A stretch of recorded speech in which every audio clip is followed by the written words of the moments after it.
Good day po mga Lodi ko ay mapagpalang araw po sa atin lahat mga Lodi ko ay. Eto na naman tayo mga Lodi. Palibagong araw, palibagong pakikipagsapalaran na naman sa buhay mga Lodi. Siyempre, hanap buhay na naman mga Lodi ko ay kayod-kayod na naman tayo. Kayod na walang humpay mga Lodi. Siyempre, yun naman talaga ang ating gawain. Para sa pamilya, kailangan magtumikap mga Lodi.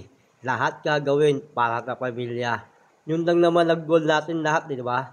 Para mabuhay, para kumain. At sa pangarap natin sa ating mga anak mga Lodi, ang mapag-aral, makapagtapos. Kaya kailangan natin ng doble kayod mga Lodi.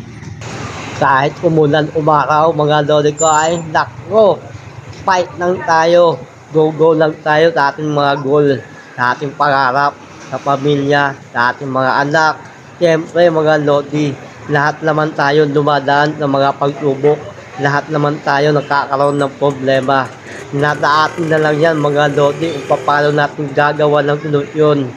Pero para sa akin mga Lodi, lahat ng problema dumarating sa akin mga Lodi, pinapaubaya ko na lang sa ating Panginoon mga Lodi.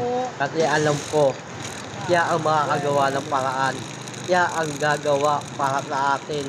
Basta ibigay nyo lang sa Kanya, basta ipaubaya nyo lang sa Kanya. Walang imposible mga Lodi ko ay. Simple lang naman mga Lodi ang hiling ko sa Panginoon.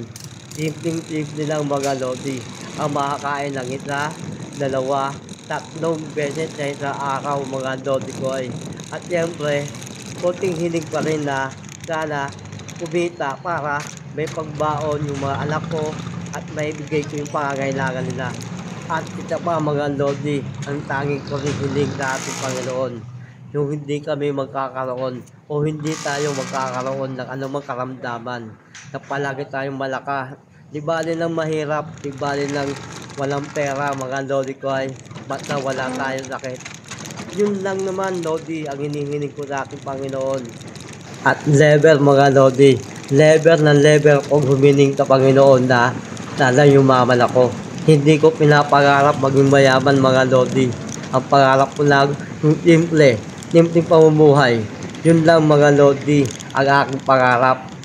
At kung ano man ang ibigay sa atin ng ating Panginoon, nako mga Lodi, simple man yan, maliit man yan o malaki mga Lodi ko ay kailangan natin magpasalamat.